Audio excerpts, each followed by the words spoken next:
বিসমিল্লাহির রহমানির রহিম। আজকে আমরা আর রাহিকুম মাকতুম গ্রন্থটিতে বর্ণিত রাসূলুল্লাহ সাল্লাল্লাহু আলাইহি ওয়াসাল্লামের জীবদ্দশায় তার ইসলাম প্রচারের কাজে মুশরিকরা যে বিভিন্ন রকম অপপ্রচার করে ইসলাম প্রচারকে বাধাগ্রস্ত করতে চেয়েছিল, সেই সম্পর্কিত যে পরিচ্ছদ মুশরিকদের অপপ্রচার, সে পরিচ্ছদ বা অধ্যায়টি পাঠ শুরু করতেছে। বিসমিল্লাহির রহমানির রহিম। মুশরিকদের অপপ্রচার। কাদের মুশরিকদেরকে বাধা দানের দ্বিতীয় ধরন ছিল রাসূল সাল্লাল্লাহু আলাইহি ওয়াসাল্লামের শিক্ষা দীক্ষার বিষয়াদি বিকৃত করে দেখানো, রাসূল করিম সাল্লাল্লাহু আলাইহি ওয়াসাল্লামের শিক্ষা দীক্ষা সম্পর্কে জনমনে সন্দেহ ও সংশয় সৃষ্টি করা এবং মিথ্যা ও অপপ্রচার করা। রাসূল সাল্লাল্লাহু আলাইহি ওয়াসাল্লামের শিক্ষা দীক্ষা, ব্যক্তিত্ব ইত্যাদি সবকিছুকে অর্থহীন ও আজেবাজে প্রশ্নের সম্মুখীন করা। এসবগুলো অনবরত এত অধিক পরিমাণে করা যাতে জনসাধারণত তার দিন প্রচারের দিকে ধীরস্থিরভাবে মনোযোগ দেওয়া কিংবা চিন্তা ভাবনা করার সুযোগ না পায়। মুশরিকরা যেমন কোরআন সম্পর্কে বলেছে, আদগাসু আহলামুন, এসব অলিক স্বপ্ন, রাতে তৈরি করে আর দিনে সে পাঠ করে।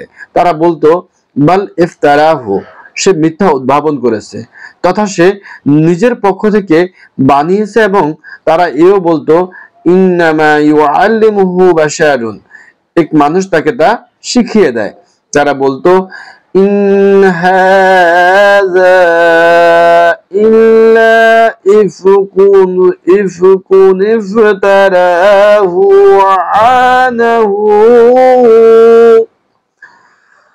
وعانه عليه قوم آخرون فقد جاءوا ظلما وزورا। এটা মিথ্যা ছাড়া আর কিছুই নয়। সে তা অর্থাৎ কোরআন উদ্ভাবন করেছে এবং ভিন্ন জাতির লোক তাকে এ ব্যাপারে সাহায্য করেছে। وقالوا أساطير الأولين اقتتبها فهي تملى عليه بكرة وأصيلا। তারা বলে এগুলো পূর্বযুগের কাহিনী যা সে লিখিয়ে নিয়েছে, আর এগুলোই তার কাছে সকাল সন্ধ্যা শোনানো হয়। কখনো তারা বলতো যে কাহিনদের উপর যেমন জিন ও শয়তান অবতীর্ণ হয়, তেমনি তার উপরও একজন জিন ও শয়তান অবতীর্ণ হয়। নাউজুবিল্লাহ। এই কথার প্রতিবাদে আল্লাহ তাআলা বলেন, বিসমিল্লাহির রহমানির রহিম, হাল উনাব্বিউকুম আলা মান তানাজ্জালুশ শায়াতিনু তানাজ্জালু আলা কুল্লি আফওয়াকিন আসীম। তোমাদেরকে কি জানাবো কার নিকট শয়তানরা অবতীর্ণ হয়? তারা তো অবতীর্ণ হয় প্রত্যেকটি ঘোর মিথ্যাবাদী ও পাপীর নিকট। ওটা তো মিথ্যাবাদী পাপিষ্টের উপর অবতীর্ণ হয়। তোমরা আমার মধ্যে কোনো মিথ্যাচার ও ফাসিকি পাও না।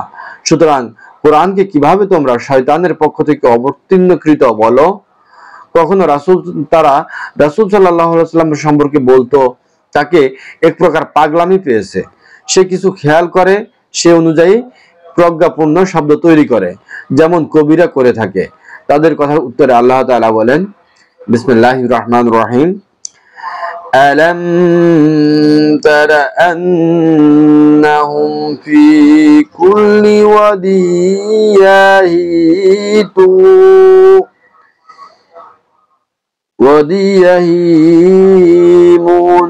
ওয়া আন্নাহুম ইয়াকুলুনা মা লা ইয়াফআলুন। তুমি কি দেখো না, তারা বিভ্রান্ত হয়ে কল্পনার জগতে প্রত্যেক উপত্যকার ঘুরে বেড়ায়, আর তারা বলে যা তারা করে না।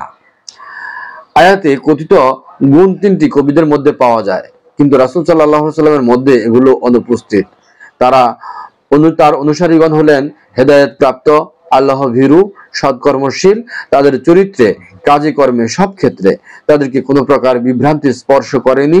রাসূল সাল্লাল্লাহু আলাইহি সাল্লামের কবিদের মতো উদ্ভ্রান্ত হয়ে ঘুরে বেড়ান না, বরং তিনি এক অদ্বিতীয় প্রতিপালক, এক দিন এক পথের দিকে আহ্বান করেন। তিনি যা বলেন তা পালন করেন, যা বলেন না তা করেন না।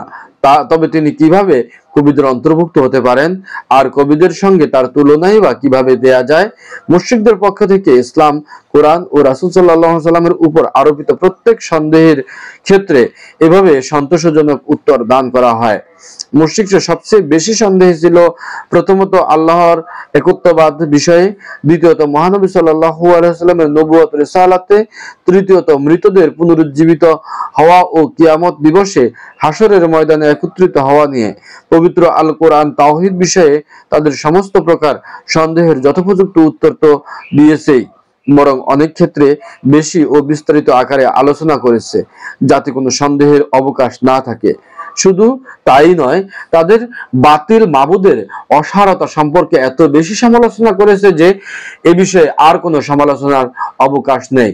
সম্ভবত দ্বীন ইসলাম বিষয়ে তাদের ক্রোধ আক্রোশের পরিমাণ এত বেশি, মহানবী সাল্লাল্লাহু আলাইহি সাল্লামের মহান আল্লাহ ভীতি, তার মহৎ উদ্দেশ্য, আমানতদারিতা এবং তার নবুয়ত সত্য বলে জানা সত্ত্বেও কাফিরদের সন্দেহের কারণ এই যে তারা বিশ্বাস করত নবুয়ত রিসালাত এমনই বড় ও মর্যাদাপূর্ণ যে তা কখনো কোনো মানুষের হাতে অর্পণ করার মতো নয়।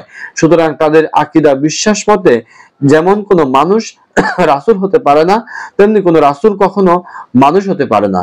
ফলে নবীজি যখন তার নবুয়তের ঘোষণা দিলেন আর মানুষদেরকে আহ্বান জানালেন সব উপন্যাসকে পরিত্যাগ করে মহান আল্লাহ ও তাআলার সব উপাস্যকে পরিত্যাগ করে মহান আল্লাহ ও এক আল্লাহ তাআলার প্রতি ঈমান আনয়ন করতে, তাদের বিবেক পেরেশান ও হতবাক হলো এবং তারা বলে উঠল, মা লিহাযার রাসূলি ইয়াকুলু আত-তাআমা ওয়া ইয়ামশি ফিল আসওয়াকি লাউলা উনজিলা ইলাইহি মালাকুন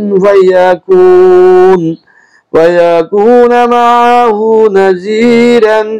এই কেমন রাসূল যে খাবার খায় আবার হাট বাজারে চলাফেরা করে, তার কাছে ফেরেশতা অবতীর্ণ হয় না কেন যে তার সঙ্গে থাকতো সতর্ককারী হয়ে?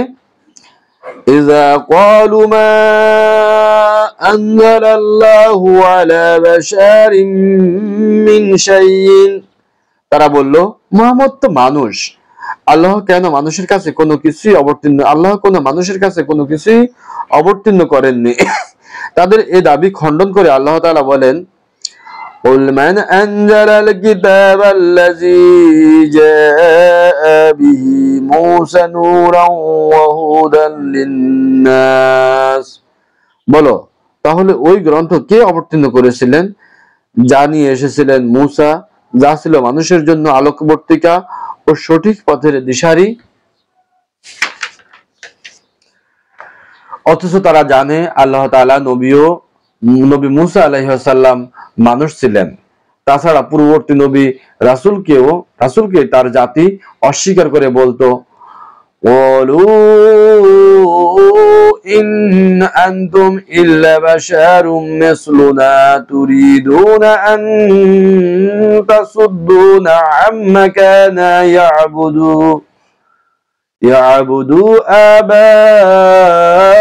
আবাউনা فأتونا بسلطان مبين.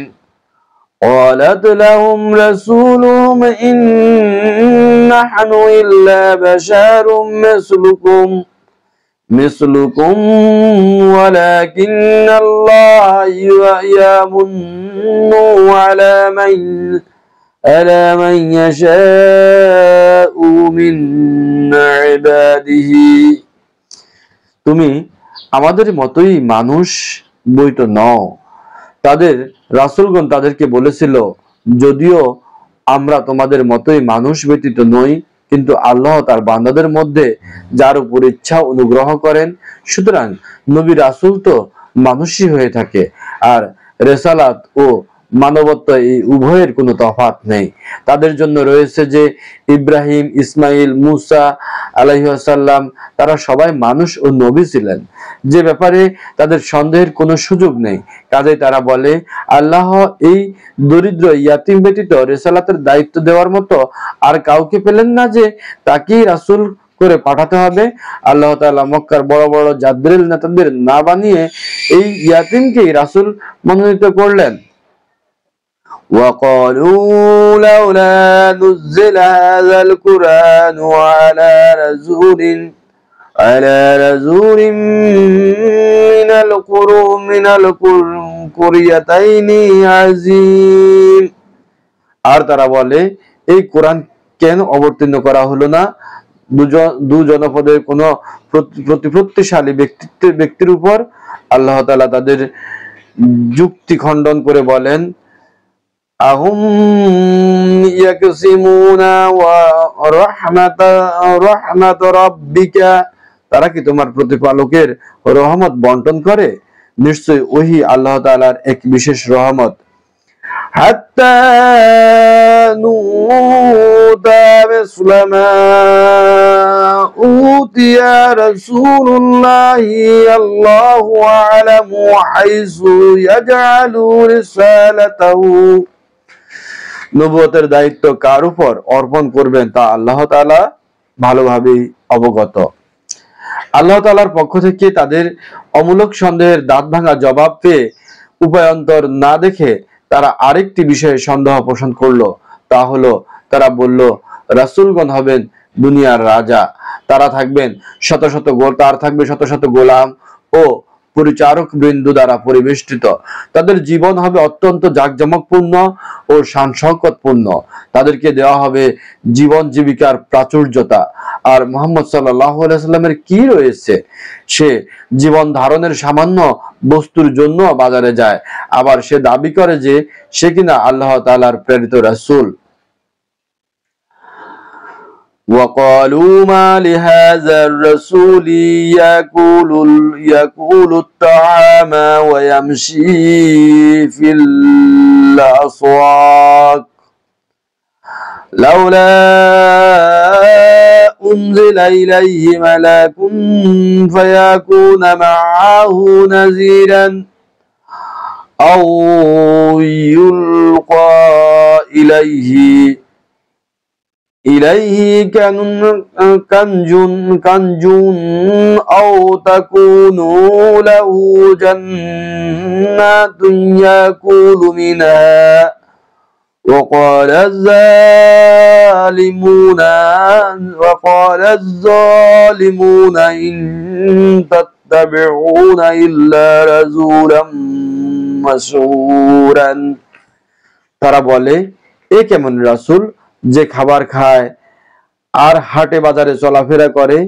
তার কাছে ফেরেশতা অবতীর্ণ হয় না কেন যে তার সঙ্গে থাকতে সতর্ককারী হয়ে, কিংবা তাকে ধনভাণ্ডার দেয়া হয় না কেন, অথবা তার জন্য একটা বাগান হয় না কেন যা থেকে সে আহার করত? জালিমরা বলে, তোমরা তো এক জাদুগ্রস্ত লোকেরই অনুসরণ করছো।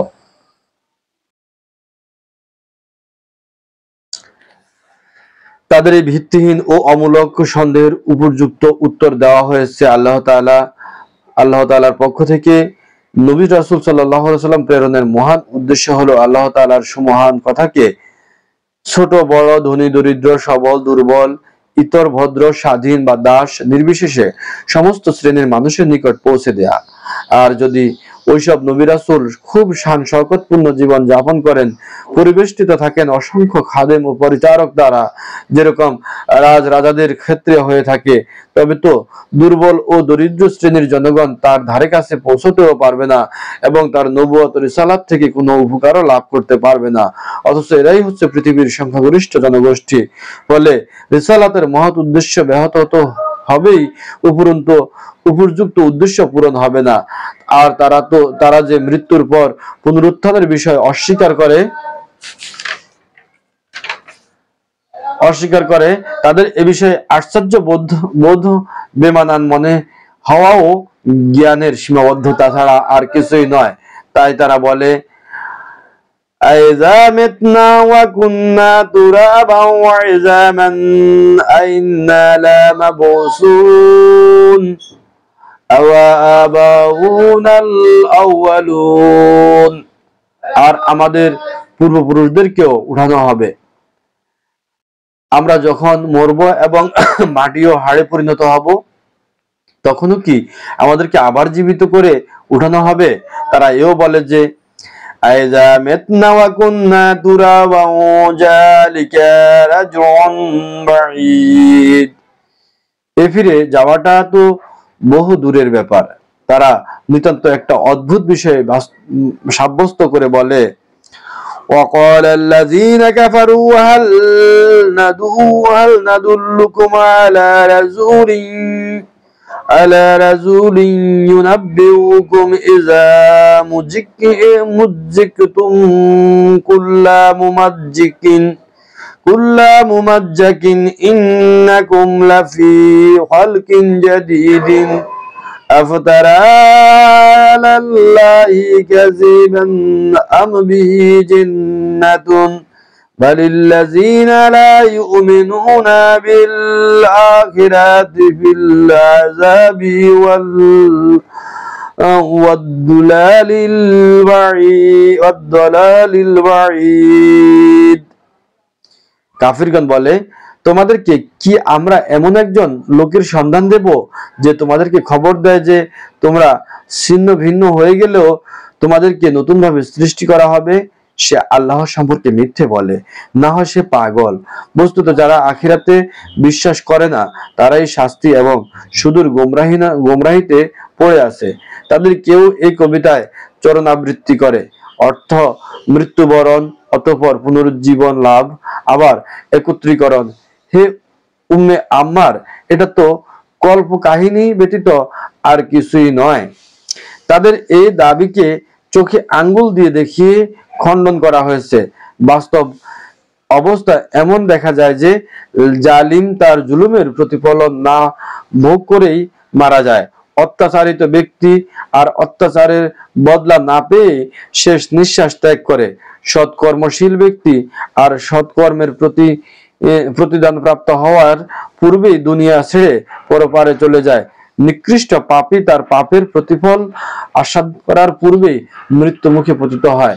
এমত অবস্থা যদি পুনরায় জীবন লাভ ও মৃত্যুর পর উভয় দলের মধ্যে কোনো সমতা বিধান করা না হয়, বরং সৎকর্মশীল ব্যক্তির চেয়ে নিকৃষ্ট পাপী অত্যাচারী বিনা শাস্তিতে মৃত্যুবরণ করার সৌভাগ্য লাভে ধন্য হয়, তবে তো এমন দাঁড়ায় যে সুস্থ বিবেক তা কখনোই সমর্থন করতে পারে না।